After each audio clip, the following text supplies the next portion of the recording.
Okay, good morning, everyone. I am sorry that again this year I cannot come to Rota in spite of my willing, but I have a concomitant conference in Italy, so this year I again provide you with a recording of my talk. So my talk is entitled Modeling Parasitization and Hyperparasitization for Pest Control, and we are looking at pest prey, oleae, infesting olive trees. So this is a parasite for the olive trees. And the talk is a joint work with Sonia Papalardo. In fact, this is her thesis, and especially it is made with the effective collaboration of biologists in northern Portugal, in Bragança, with whom there is an ongoing collaboration, and whose names are Maria Viglia, Jacinto Bernardi Marin, José Alberto Pereira, and Sonia Santos. Okay, the talk is based on this paper that has already been published in Ecological Modeling last year. I'm going to describe the biological problem, and then I'm setting up the model and illustrate the main results concerning equilibria, bifurcations, and possible realistic scenarios, also including a small discussion on possible climatic changes and their effects on this particular ecosystem. Then there is a small discussion on the conditions for assessing the pest-free case, and the worst scenario in which the moth persists. I'm going to discuss some model limitations and possible improvements, and finally conclude the presentation. So the biological problem is due to this pest, the the pest that is here, Praise oleae, that is a pest of the olive tree, Oleae europea, which is an important culture in the Mediterranean areas, as you know, in Spain as well. And in particular, here we are focusing about the situation in Trás-os-Montes region in northeastern Portugal, around Bragança, where also the olive trees are cultivated. And in particular, we will take later on in the presentation, we will take parameter values, some parameter values that come from this region. Of course, in other Mediterranean context, this may change. The point is that this pest attacks the tree in several organs. As all the insects, the prey has three different stages. The larva, it starts from the eggs, then there are the larvae, and then the pupa, and then the adult. And in each one of these situations, the different parts of the tree are damaged. And the point that the biologists wanted me to investigate is the fact that, they are also investigating it from the biological point of view, of course. But the point is that this pest is controlled naturally, or at least has natural enemies that are the Geniaspis fucicollis, which is a parasitoid, which is the most abundant, at least in northern Portugal, and the second parasitoid is the Elasmus flagellatus. In addition, there is the Elasmus is a hyperparasitoid because it can parasitize also larvae of other Himeropteran and larvae and pupae of Lepidopteran, so bees and butterflies. And finally, I mean, the olive moth is subject also to generalist predators, and most important ones being spiders. So the point is that we consider the trophic system given by the pest, the prey oleae, P, sorry, the pest is M in the system, the moth population. Okay, from now on, it will be most likely called the moth or sometimes the prey oleae. Then there is the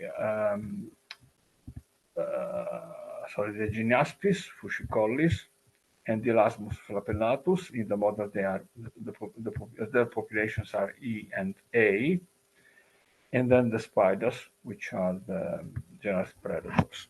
So the tree is not explicitly represented.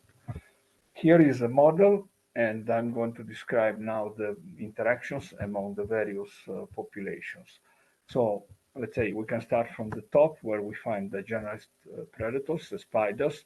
So they have a growth that is ensured by other possible prey that are not modeled in the system. And so we find a logistic term here that ensures that as long as these other resources are available, they can survive. And then they can predate among the other three insect populations in the system, so the Elasmus, the Gymnaspis, and the moth at different rates and with different conversion factors, U, V, and W. These are parameters that express how much of the prey biomass is transformed into new spiders or new energy for the spiders. Okay, the Elasmus also can survive on other resources, and which can be insects or I think also on pollen or nectar of flowers, but I mean, these are not modeled in explicitly in the system, so we assume that there is a carrying capacity due to these other resources. This carrying capacity is K. Okay, then we have said that they are predated by the spiders, so the term that we had here, apart from, sorry, I said it wrongly, QE, QA, and QM are the conversion factors. U is a predation rate, and we find it here as well. Okay, so they are predated by the spiders, so this is a mortality term. And then we find that they gain resources also by killing Gymnaspis and the moth.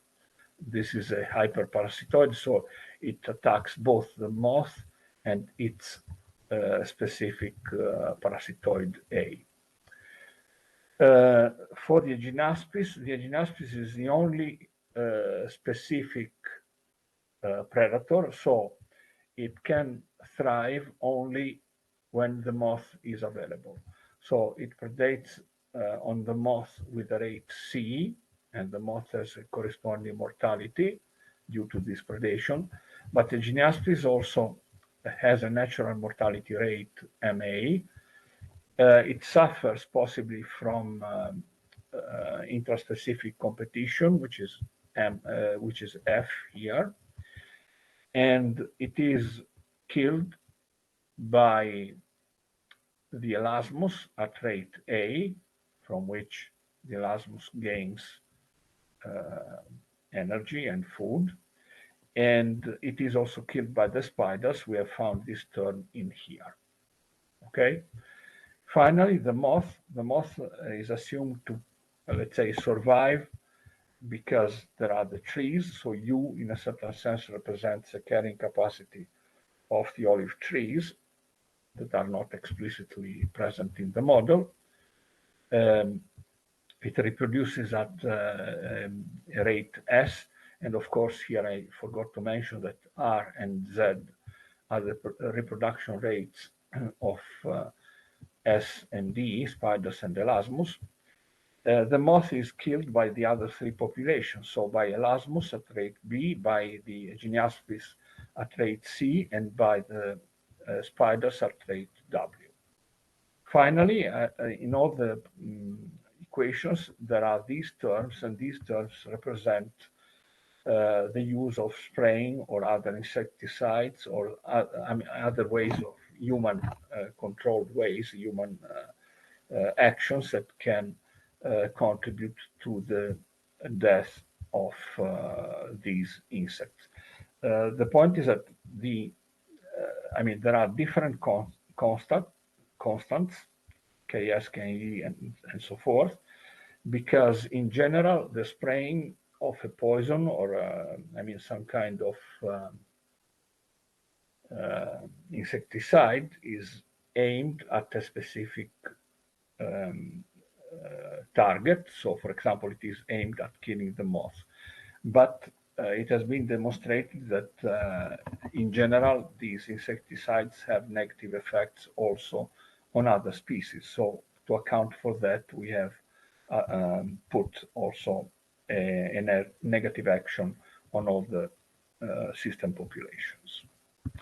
Okay, these slides essentially say what I just mentioned. Here there is a list of the parameters with their interpretation, but essentially I already explained this. It continues in the next slide. And essentially I put in the model this extra mortality due to pesticide effects. We will see that it has some importance in some equilibria, but in the end, we will, after the analysis, we will not really insist too much on that. Okay, for the equilibria, we find that there are several ones. There are 3 with only one population, but note that, so the spiders or the elasmus or the moth alone, which can survive if, these are feasible if, these are the population levels and they are positive if these conditions are satisfied. So there are 2 things to note. If the spraying is absent, they all are feasible. Otherwise, these populations thrive and the populations are feasible if their reproduction rates exceeds the killing rate of the insecticide. Also, note that there is no Geniaspis only equilibrium. There is no point that has zeros everywhere except for the third population A. This is to be expected because the Geniaspis is a specialist predator of the moth. So if the moth is absent, the Geniaspis cannot thrive. Okay, so some other equilibria will not be present if the moth is absent. Okay. Then we find spiders and elasmus because they can thrive because they have other resources, as I said, due to their logistic equations here. So L and K represent these resources. But of course, if they are coupled, their equilibrium values differ from the carrying capacities. And this equilibrium is feasible if these 3 conditions are satisfied, in particular, if spraying is absent, so Ke, Ks, and Ke here again are 0, the feasibility condition reduces to this simple relationship. So the carrying capacity of the elasmus, of the spiders must exceed multiplied by U, which is hunting rate of spiders on the elasmus, must be smaller than the reproduction rate of the elasmus. U is hunting rate of the spiders on elasmus, and R is reproduction rate of the elasmus. The next equilibrium concerns spiders and moths. Again, this is a good equilibrium because the moth is absent. In this case, the moth is present, so this is a bad equilibrium. The 2 parasitoids disappear, but the moth remains thriving in the system, and the coexistence of spiders and moths is ensured by these feasibility conditions that reduce this one in the absence of spraying. So the point is that if we do not want this equilibrium to appear, we need, if possible, to not to satisfy this condition. However, these are intrinsic parameters. It may be possible that alone this condition is satisfied. And then here it may be possible that by introducing the spraying, these two inequalities may not be satisfied, and therefore the equilibrium becomes unfeasible. Note that there is another way of, avoiding this equilibrium, and that is to make it unstable. But I will come to that later. Another possibility is the elasmus and moth. Again, this is a bad equilibrium. There are the conditions for feasibility that reduce to this one in the particular case of no spraying. And here again, Aeginiaspis and moth, again, it's a bad equilibrium, again, inequalities and the simplified case. I don't dwell too much on that. Then there are more complicated equilibria in which, for example, here the Aeginiaspis vanishes, here the elasmus vanishes, and here the spiders vanish. And of course, there is coexistence. These equilibria prove to be too hard to be analyzed analytically, so we will show that they can indeed exist with numerical simulations. And again, here I stress the fact that the Aeginiaspis cannot thrive in the absence of the prey, which is the moth, the prey oleae. Okay, now we turn to stability. So equilibrium P0 is stable if the insecticide spraying rates are higher than the reproduction rates of the three populations, Z and S. So P0 is the origin, and we need, here, R, S, and Z, the production rates of spiders, elasmus, and the moth would be smaller than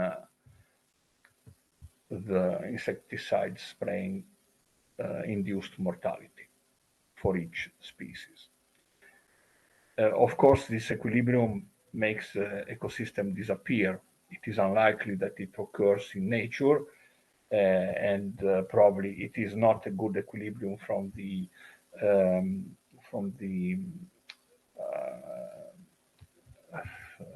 ecodiversity point of view. But in this equilibrium, the moth is eradicated. So, I mean, as I said, it's not the best, but at least the moth is eradicated. However, if the spraying does not occur, it is unconditionally unstable because these become zero and all the parameters are non-negative, and so this cannot subsist in nature without spraying. But the more interesting equilibria are P1, so only spiders, P2 only elasmus, and P3 only P3 is spiders and elasmus, and the stability conditions are listed for each one of them explicitly. So, for example, in this case, we have only spiders. If we want that, we need to satisfy these conditions. In this equilibrium, also only elasmus, and that is okay, and this one is also okay. But if we go to P8, where there is a moth, we don't want this equilibrium, and so in this case, these conditions should, at least one of these conditions, should not be satisfied in order to make this equilibrium unstable, if we cannot make it unfeasible. And here it is the same situation, the moth is present, so we don't want this equilibrium. We should try to make it either unfeasible or, if impossible, unstable. And note that in these equilibria, spraying appears in the condition. So if these parameters do not satisfy naturally the fact that this sum is smaller than US9, the introduction, so larger, I would say, to make it unstable, should be larger than this. The insecticide spraying could be used. For P10, again, we have a similar situation. Now the populations involved are elasmos and the moth. A table that contains the summary of all the findings is here. All the question marks denote explicit analytical conditions that have been analytically determined, but I did not report them here because they are too big to be displayed on the splines. But essentially, we have an information almost on every equilibrium. In some of these cases, we just listed the Rath-Hurwitz stability conditions, so they are not completely much informative, but they can be written down. The only thing that cannot be analyzed really analytically is the feasibility of the coexistence. As I said here, the analytic Rath-Hurwitz condition may become very much involved. Okay, now we turn to the fact that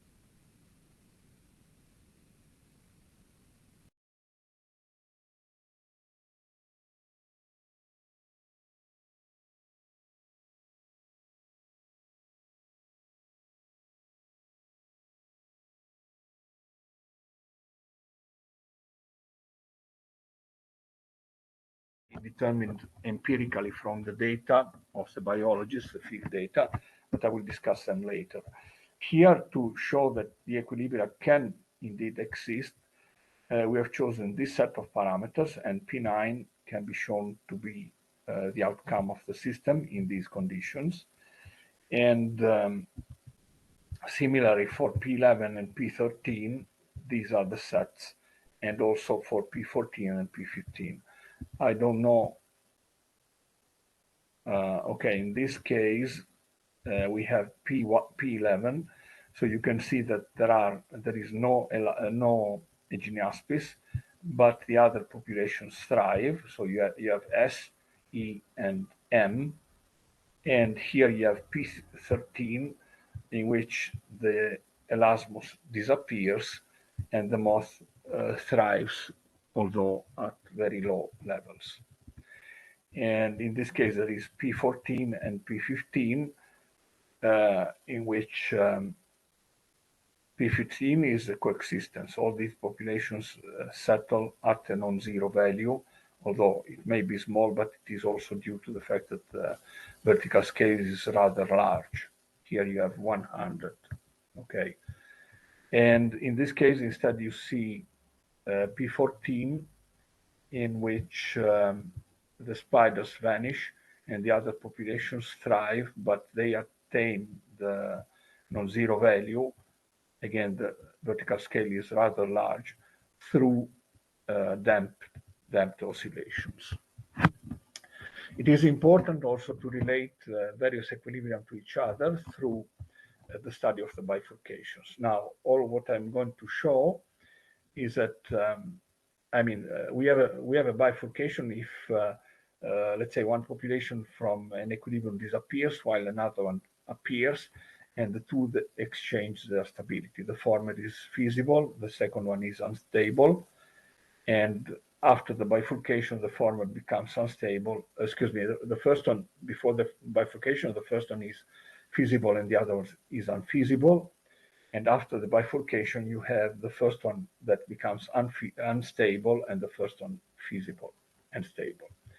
So there could be also Hope bifurcations in which persistent limit cycles are observed.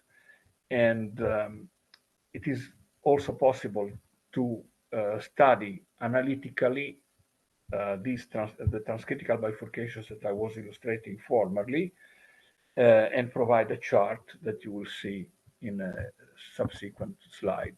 Here you see the transcritical bifurcation. You have the equilibrium in which the spiders disappear. Suddenly they enter into the system. At the same time, the elasmos starts to drop, and after this point, the elasmos is eradicated and the spiders get to its own carrying capacity, while the elasmos here was at carrying capacity. Here the Aeginaspis is absent, and so the parameter is Z. So Z is the reproduction rate of the spiders, and if the reproduction rate of the spiders is low enough, they disappear. If it is large enough, they enter into the system. Here we have the equilibrium with 3 populations. So we start with an equilibrium in which there is only E and M. In this intermediate range, also the spiders are present, and then elasmos disappears and only spiders and moths are present. Here there is another instance in which essentially the elasmos disappears. The Aeginaspis is always absent, and so you move from an equilibrium from containing S, E, and M to an equilibrium of only S and M, similar to this one. So in this case, the transition is from P10 to P11, and then from P11 to P9 here. And here you have a direct transition from P11 to P9. But now the parameter is U, not Z, and U is the reproduction rate of the elasmos. We go back to show it. U,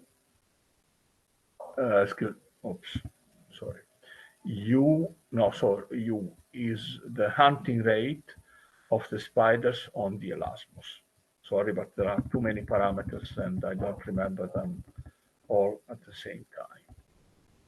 If we were here. Here there are another 2 kinds of bifurcations from P13 to P9 as a function of V, hunting rate of spiders on the Aeginaspis, and P14 to P10 as a function of the parameter A, which is the hunting rate of elasmos on Aeginaspis. I can check that again.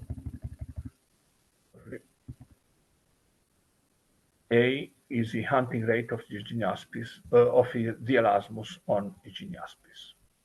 Okay. Okay.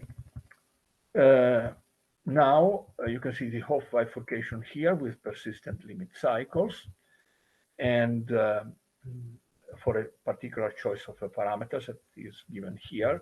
Here there is another transcritical bifurcation in terms of the killing rate of the insecticides on the elasmos, and you go from the equilibrium P14 in which the spiders are absent to the equilibrium P12 where also the elasmos disappears. This is a chart that I mentioned before, and this is, I think, one of the most relevant contribution of this paper, because it relates all the equilibria of the system that can arise, possibly, to each other via transcritical bifurcations. And the arcs, so the nodes of the graph denote the equilibria. So P0 is the spider zone, is the origin, so no population exists. P1 is the spiders, P2 is the elasmos, P8 is the moth only.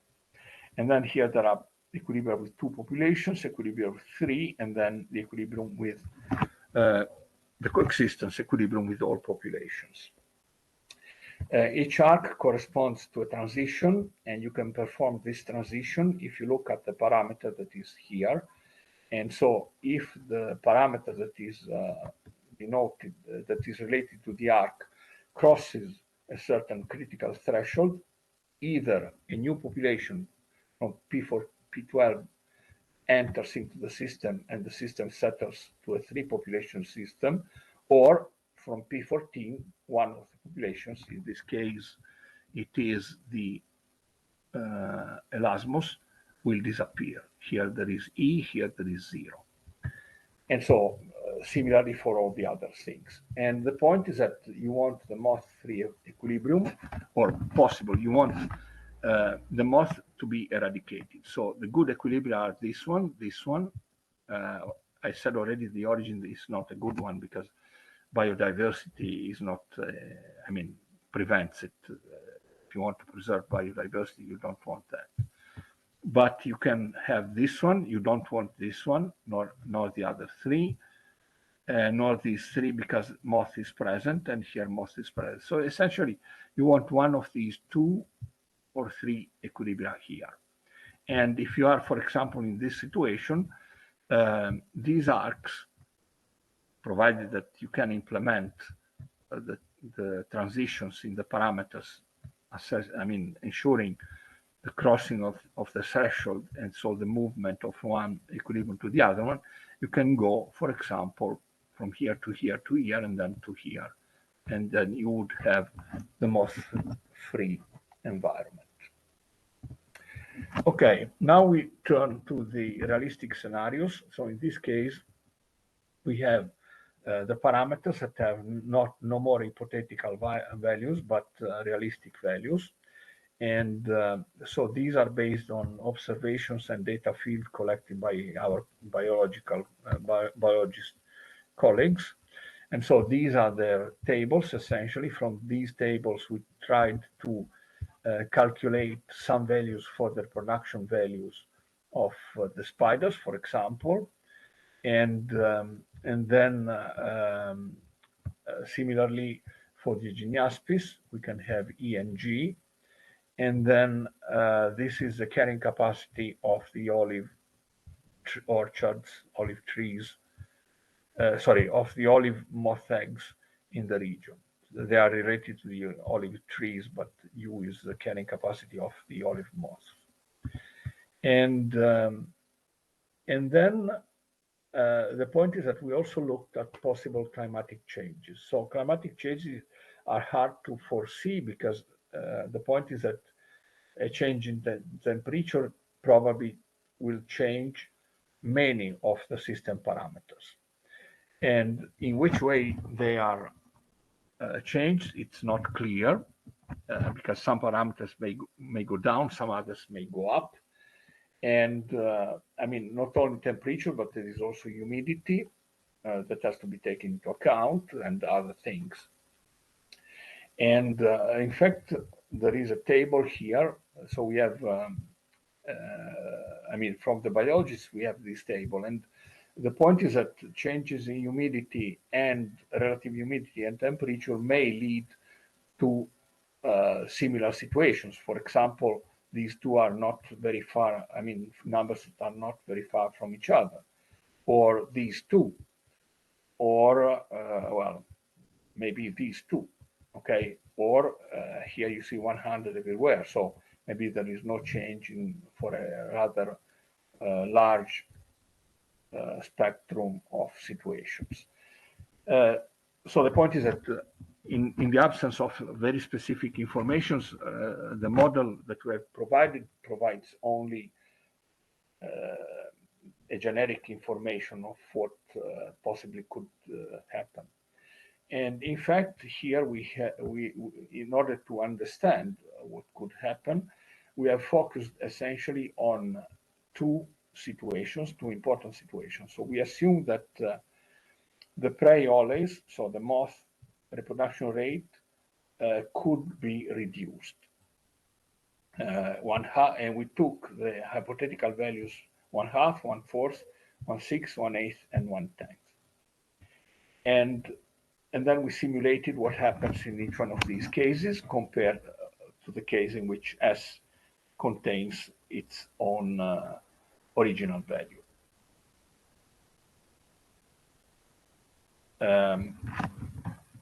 Just a second, I'll go back to the model. S is a production rate of the moth. Okay, then we also looked at what happens for the other relevant parameters. For example, the production rate of elasmus and of the spiders, R and Z, and something else, which I forgot now, but we'll see it. So we are here. So in the second situation, we assume that, as I said, Z R, which are the production rates for spiders and elasmos. And also the hunting rates of the spiders on every population, the hunting rate of the elasmos on the lower trophic levels, which are the Aeginaspis and moths, and the hunting rate of the Aeginaspis on the moths are reduced in the same way as S does. So, to make it more clear, one situation contains 1, 2, 3, 4, 5, and 6 as the original value, 6 simulations, changing the value of S. A mirroring situation contains 6 other simulations for all these parameters, as well as S, changing in the same ways as S does. Okay, I hope I have clarified the concept. So the point is here, all these pictures contain on the left,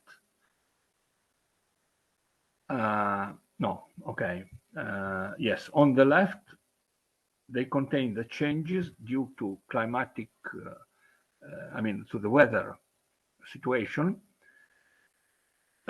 for changing only the value of S. You have 6 colors, from red, that is the original situation, to the black, which is the minimum value, or let's say the maximum value of the reduction S over 10. And the system is simulated, so these are time series, and the net result is that for both the Aeginaspis and the moth, the numbers would go down as long as the temperature increases. In this part of, on the right of the frame, let's say in the right frames of the picture, you see the same situation, the same outcome of the system, when not only S, but all the parameters that I have listed here change as S changes. So here we have plotted only the legend for S, but here it means every other parameter, hunting parameter of the system, changes in the same way. And you see that now the results are different, because in this case, there is a big gap between, these results. So if only the moth reproduction rate changes, let's say, to 1/10 of its current value, the moth drops. But here, if all the other insects are subject, insect parameters are subject to the same range, to the same changes, then the moth changes only a little bit, from 20 to 15. The moth, I'm saying the Aeginaspis. The moth here changes from 10 to maybe values close to 0. The 0 is a little bit higher than the horizontal axis, to something that essentially is almost 0. So it is covered by the blue, the cyan picture. But it is interesting to note that here there is a reversal of the situation, in the sense that if you only have the value of the parameter reductions, so you go from S to S half, here you have a reduction. But if all the parameters changes for all the insects, from this value of the moth, you rebound to a higher value before dropping down. So the point is that this illustrates the fact that as long as the changes, the specific influence of the weather on each insect parameter is assessed, it is a little bit, difficult to predict whether you have a reduction or maybe a rebound of some population. And this is particularly nasty because this is a moth population that increases, and this is what you do not want. Okay, there is another picture here for the equilibrium that contains the elasmos, the Aeginaspis, and the moth. So this is a reduction only for S, only for the moth reproduction. The moth reproduction goes down, but while also the Aeginaspis goes down, but also here it rebounds before, because from the red you go to the blue, which is down here, before going to the black, which is down. So Geniaspis here rebounds already just by changes in the moth reproduction rate. The spiders go down just a little bit. But if all the parameters change, then you see that the moth actually increases. You go from a red value, which is below, to a higher value, black value, which is higher. And the Geniaspis rebounds to a blue level, to a blue level that is higher than the red one, which is down here. Spiders are almost unaffected. And similar situations occur here. In this case, I don't see any real rebound. The moth, in this case, we are talking about the Geniaspis and moth equilibrium. So in this case, the changes are linear in the sense that the equilibrium values decrease linearly, or decrease with the decrease of these parameter values. Here there is a slightly different situation, but again, you have S, A, and M as an equilibrium, no elasmos. The moth seems to be dropping, and here instead, in the high most reduction S over 10, and with all the parameters, the other parameters changing, the moth instead has a big rebound. From a low value, you jump to almost 100. So this illustrates the difficulty of making predictions. A rebound is seen here as well for the moth and also for the elasmos. The spiders instead drop almost to zero. And the rebound here is not observed, and it is not observed here. So again, whether the temperature changes influences only the moth or all the insects leads to different scenarios. Here is another instance, but I guess I talked enough on these things. Here another one. In this case, you note that there are damped oscillations before the equilibrium is attained. So I try to summarize the situation. We have only some points that are achievable only by the insecticides use, and these are equilibria, however, P8, P12, and P14 in which the moth is present. P0 is the one that is not good from biodiversity. I go back to the map here. So P8, P12, and P14, I think those were the equilibria. These equilibria all contain the moth.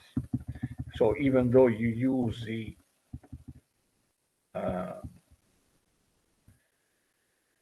insecticide, the point to be noted is that the insecticide takes you to a point, may take you to a point in which the moth is not eradicated. You just use insecticide maybe to prevent big outbreaks, but you do not solve the problem. Okay, the moth is persistent. For the pest-free cases, okay, this is out because biodiversity prevents it. There are some technical, let's say, biological devices, pheromones or Bacillus thuringiensis to achieve equilibria. The spiders survive at this equilibrium, but this is difficult to attain because agricultural practices, for example, here in Piemonte, there are the big vineyards in which the hills have been, completely removed from all grasses and woods, and only vineyards persist. And so these prevent a favorable environment for the spiders because they have no alternative except the vineyards were to thrive, but they would be better off. We have demonstrated that in another research some years ago, that they would be better off if they have some grass or some woods or haze in between the vineyards where, let's say, to hide and to thrive. And so this is an equilibrium that is hard to obtain. Also, there are technical issues about the reproduction rates of the spiders that must exceed the killing effectiveness of the insecticides.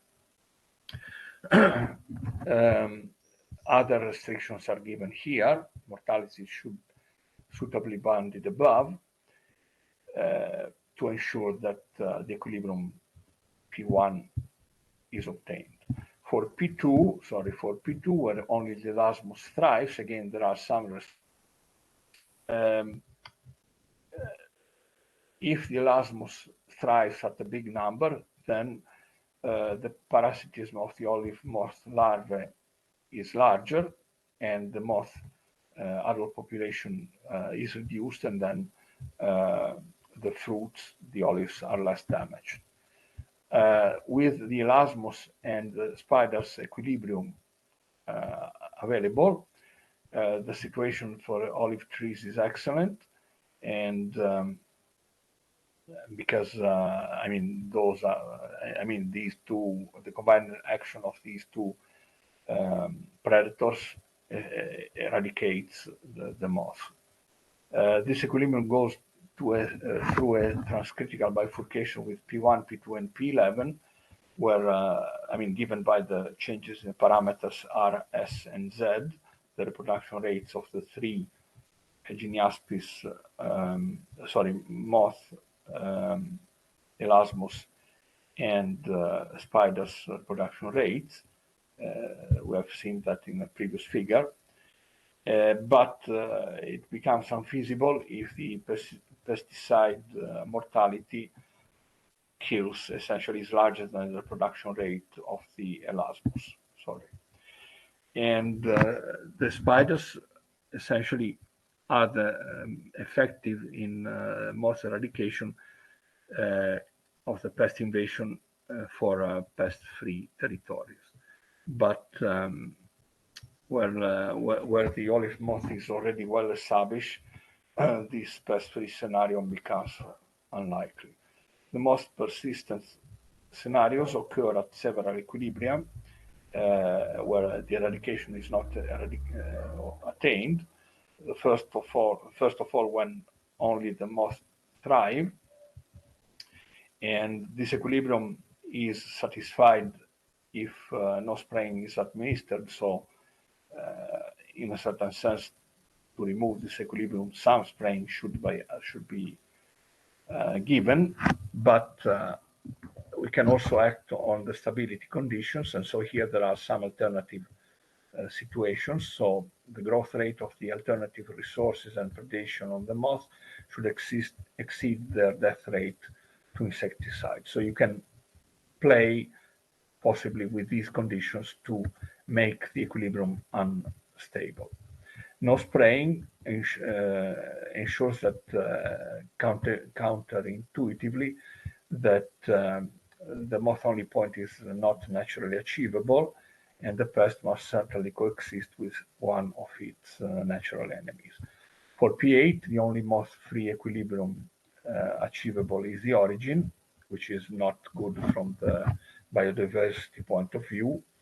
And if you modify the hunting or reproduction rates of spiders, Geniaspis, the parasitizing rate of the Geniaspis C would move the equilibrium from P8 to other equilibria where the moth still thrives. This is better illustrated again by the map. If we were talking about P8, so you are going to move toward these 3 points. Again, I said this is biodiversity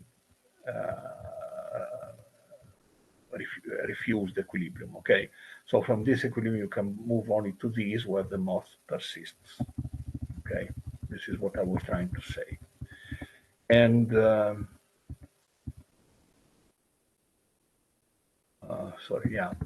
P9 contains only spiders and moths.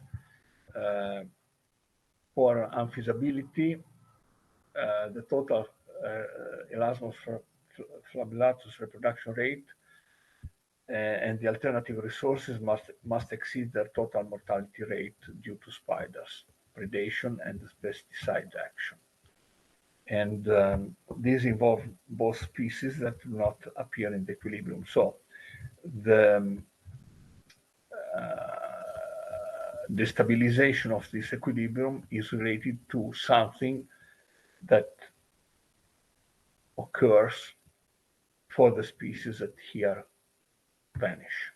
Okay, but this is what the mathematical analysis states, and it may be counterintuitive, but that is the added value of a mathematical model.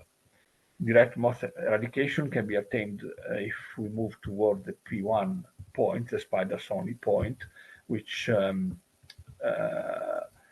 can be obtained only through the reproduction rate of the moth, so reducing it. And changes in the other population parameters would keep the moth endemic in the ecosystem. For P10, again, we can have similar considerations. I'm not going to dwell on these, but and for P11 as well. Okay. In particular, in this case, it is hard to assess which condition to use and on which parameter we must act to modify the condition and consequently the equilibrium. And from this point, then you can move to P3, P10, or P15 according to the bifurcation diagram. I should also state, maybe I didn't say it enough before, but the map of the equilibria has been obtained by the analytical treatment of the bifurcations using Sotomayor's theorem, which is a basic tool in bifurcation theory. Again, here the Geniaspis and moth equilibrium can be unfeasible if insecticide is used, and it can be unstable, again, with a suitable insecticide killing action on the Elasmus falbellatus, otherwise it's not achievable. And acting on the reproduction rate of the spiders or other resources introduces natural control agent populations, i.e. the spiders or the Elasmus flabellatus, but does not eradicate the pest. So these are considerations that are important because, again, from this point, you cannot hope to move to a pest-free equilibrium. We are at P12, sorry. We are at P12, and from here you can move only here, here, or here, but the three neighboring nodes contain all the moth.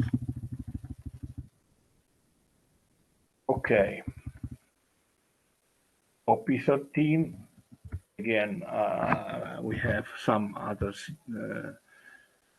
situations explored by, parameter changes, although the feasibility cannot be easily interpreted. Again, P14 is more complicated. It does not seem to be able to remove directly the pest. And, okay, I can turn now to the final remarks. Essentially, starting from coexistence, when one of the top generalist natural enemies is removed, the pest population slightly changes, and these results are affected by the effects of climate changes. If the Geniaspis is removed, the pest population suddenly explodes, and climate change in this behavior can be observed. The moth maintains always low levels, but a reduction of the moth to almost vanishing values is observed when the moth population rate, reproduction rate, is reduced between 4 and 10 times. Sorry. For the Elasmus flabellatus free equilibrium point P13, climate changes suggest the relevance of the combined action of both parasitoids in the regulation of the pest population when the weather changes. Okay, the role of specialist parasitoid in keeping the pest numbers down is more important than the one of the generalist predators, and both instead appear to be relevant if the climate changes. Under favorable conditions, P2, the gymnastics only point, the role of Elasmus flabellatus becomes more important. And this is in line with the field results. Some of the points are not achievable without spraying, and the available information about pesticides and effects on mortality rates is almost absent. And so this is a need that has been pointed out by my biologist colleagues, that there is a need for further investigation in this direction. There are model limitations due to the fact that we didn't look at the development stages of the insects. We ignored delays. We used Holling type, a bilinear term hunting rate, but it would be better modeled by a Holling type 2 function, but this makes the mathematics even more complicated. And a deeper knowledge of the behavior of the organs in the field is needed. This is a point that, again, mentioned by the biologists. And moreover, there is an important gap in the parameter information from the field and from biological experiments, and especially under climate changes. So more laboratory and field experiments are needed. Other things that have been ignored as sex ratios of these populations, effects of other parasitoids or predators, like the ones that are mentioned here. So in conclusion, the natural enemy which performs the highest pressure on the olive moth is a specific parasitoid, but also the other two, especially the Elasmus, the other hyperparasitoid, may have a significant role. This stresses the fact that specific parasitoids are important in keeping in check the pests, but also hyperparasitoids and general predators could be helpful. And finally, there is a gap in the biology, but still a gap in the biological knowledge of some important features of the ecosystem. Thank you for your listening. Sorry, if you have questions, you can write to me at this email address. Thank you very much.